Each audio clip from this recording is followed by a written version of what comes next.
Hello students, आज हम सीखेंगे रीजनिंग का एक topic number series. Number series से आप क्या समझते हैं? ये एक नंबरों की सीरीज़ हो सकती है। सीरीज़ का मतलब क्या हो जाता है?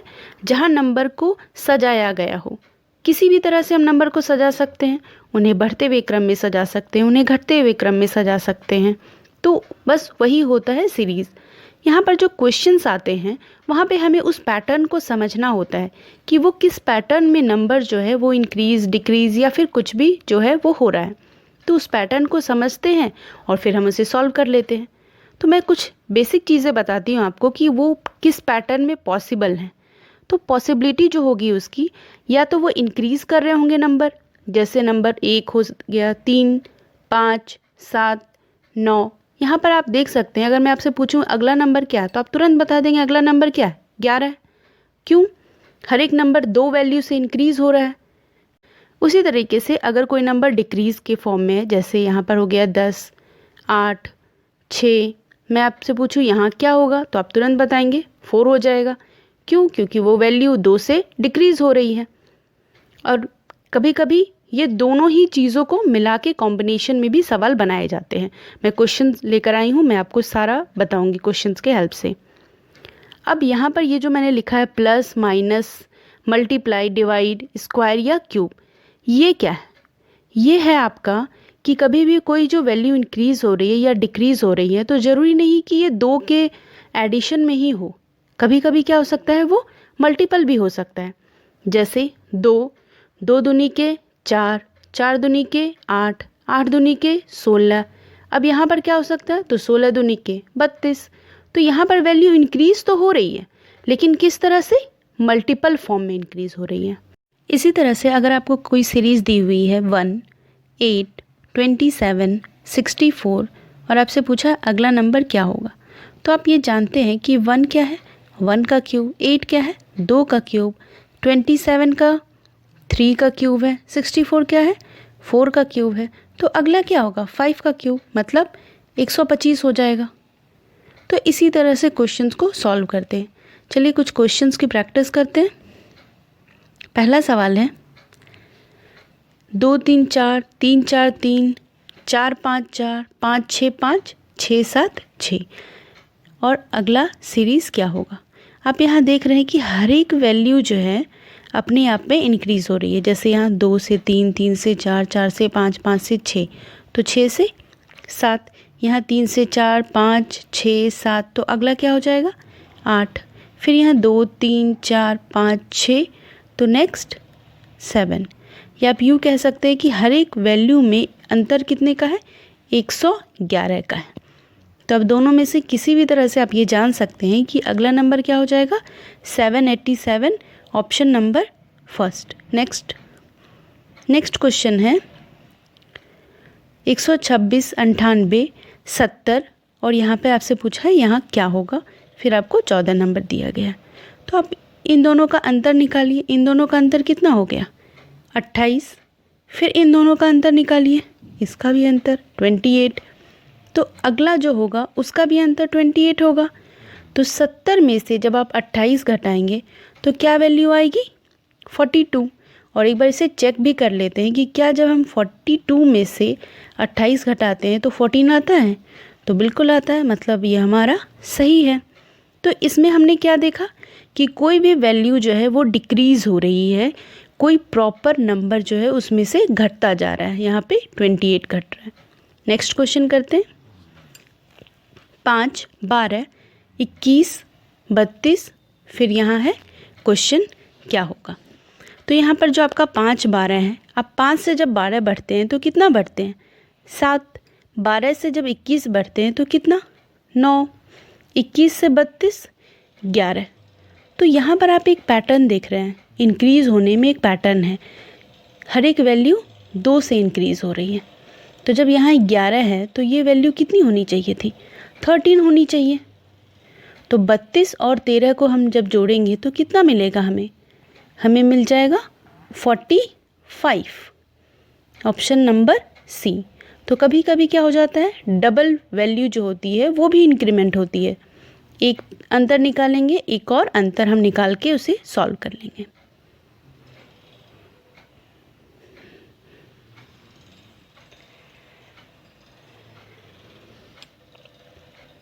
अगला क्वेश्चन करते हैं।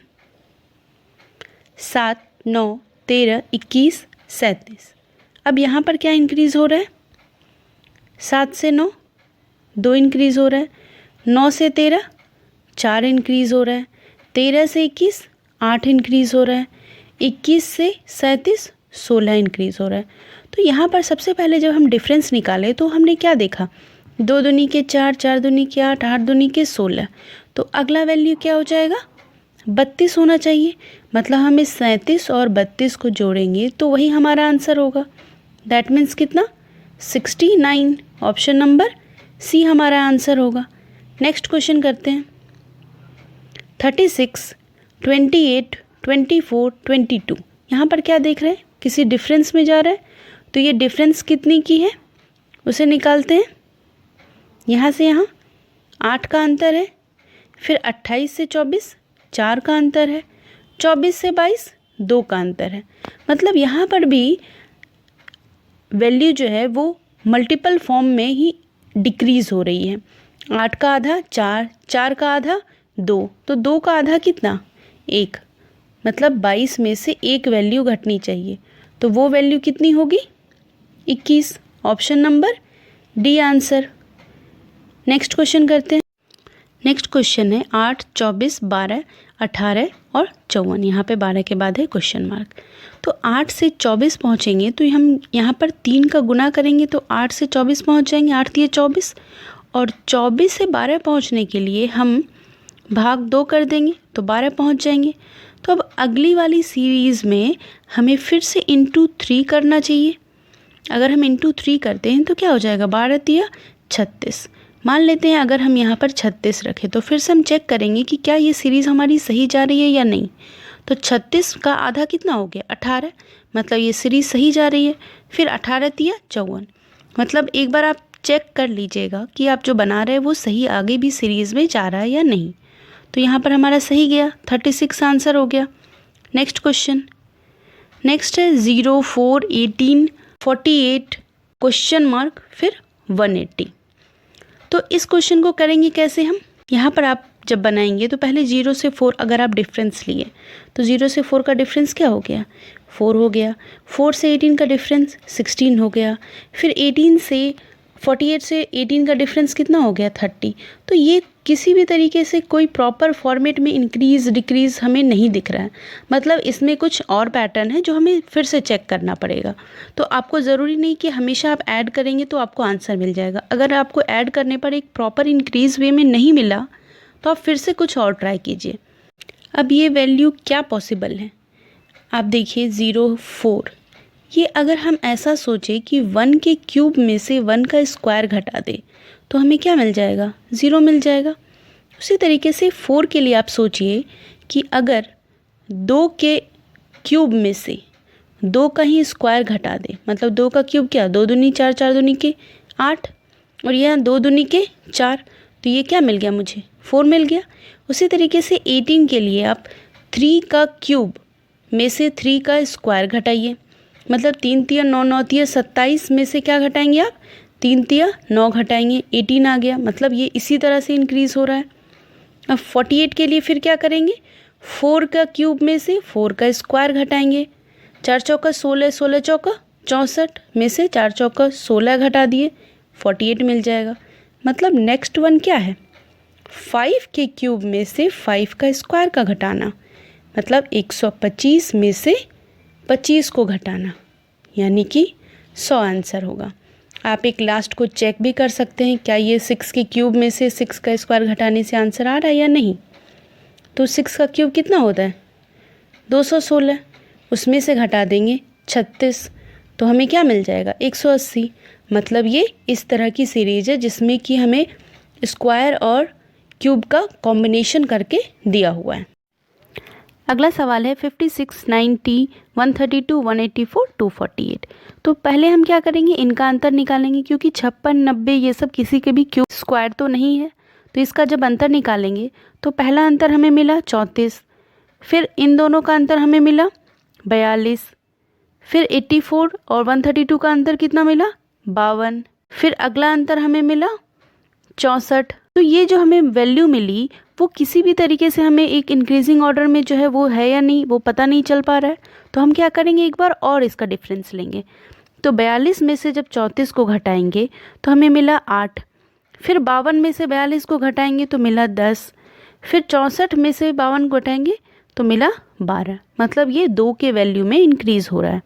तो ये वैल्यू कितनी होनी चाहिए, 14। यहाँ 14 होने का मतलब क्या हुआ कि आप 64 और 14 को जोड़ेंगे और वो वैल्यू यहाँ लिखेंगे, 4 4 8 और 1 7। और अब 248 और 78 को जोड़ेंगे और वही हमारा आंसर हो जाएगा। 8 8 16, 7 4 11, 12 3। तो कितना आंसर हो गया, 320। तो इस तरह से आपको डिफरेंट पैटर्न मिला किस तरह से क्वेश्चंस आते हैं। अब आप कुछ क्वेश्चंस के घर पे प्रैक्टिस कीजिए। आई होप अब आप क्वेश्चंस को ज़्यादा अच्छे तरीके से सॉल्व कर पाएंगे। Thank you.